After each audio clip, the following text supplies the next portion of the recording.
So I'm going to discuss antibiotic resistance. Firstly, I want to go through what antibiotics actually do. Antibiotics either kill bacteria or they stop the growth of bacteria. A very important thing is antibiotics do not affect viruses because viruses are a different pathogen. So bacteria is a pathogen, viruses are a pathogen. You have to use antiviral medicine to deal with viruses. That is why sometimes when you got a flu, their doctors will check if it's going to be a virus or a bacteria that is causing that flu. Sometimes it could be a virus.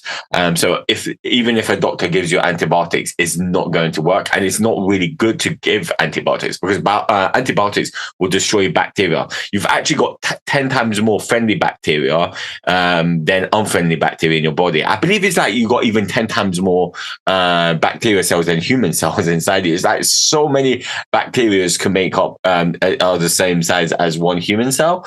So this is why you shouldn't be taking antibiotics unless you really need it. Now, antibiotics do work a bit against fungal medicine, but don't really think about it. Just think about antibiotics just solely work against bacteria. But at the same time, not all antibiotics will work against all bacteria. So there's different types of antibiotics that you could take. Now, there was a fungi that was called Penicillium, which produces penicillin, which is an antibiotics to treat bacteria. It was the first discovered antibiotics. After that was discovered, a lot of infections that were killing off human beings, they were solved by just taking antibiotics. Even certain types of bacteria can produce antibiotics.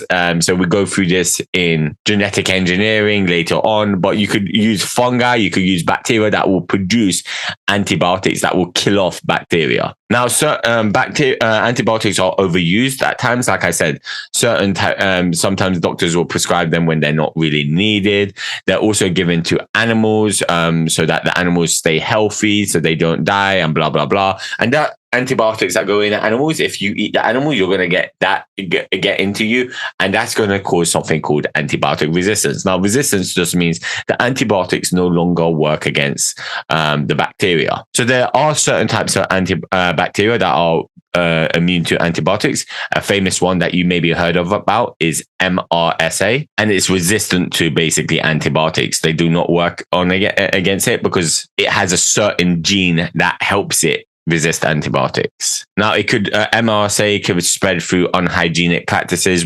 If you don't wash your hands, if you got open wound, then it'll get in and blah, blah, blah. And because as most antibiotics don't work on it, you're going to have to, if you do get it, you're going to have to use very strong antibiotics to deal with it, which is very toxic. And the reason why certain types of bacteria become resistant to antibiotics is because they acquire a mutation.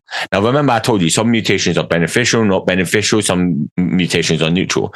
Well, sometimes the bacteria when they're dividing, they can mutate, and that would change the bacteria, becomes immune to the antibiotics. It will no longer work out. So you could see over here, the green symbolizes the bacteria. This is the bacteria that has mutated and is resistant to the antibiotics. Now, the antibiotics will kill off all the green bacteria. You can see them dead. But the red bacteria, bacteria that is resistant to the antibiotics, it survives. And because you killed off all the bacteria that is not resistant to the antibiotics, now the bacteria that is resistant to the antibiotics, it has more food to eat. So it could spread.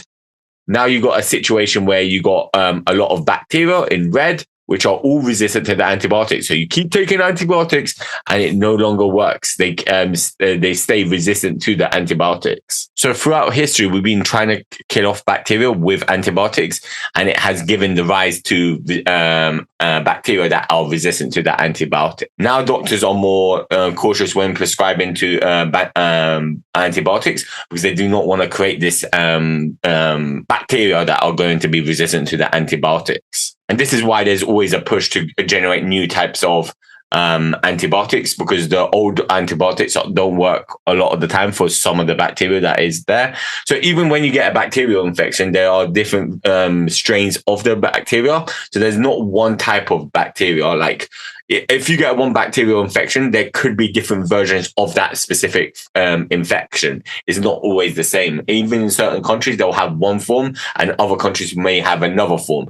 And one form may work with certain types of antibiotics. One form doesn't work with certain types of antibiotics. That is why the doctors, they will test what type of so they'll see what bacteria you have, but also what strain of the bacteria you have, because certain types of antibiotics will not work. So it's important to know what type of bacteria you have, the strain of the bacteria you have, so that then the doctors will give you the antibiotics to deal with it. And they'll also tell you how long you have to take the antibiotics for. So if you say, hey, take it for 10 weeks, you must take it for 10 weeks. You might feel good at week 6, and that's because you've killed off most of the bacteria, but some of that bacteria is still inside you.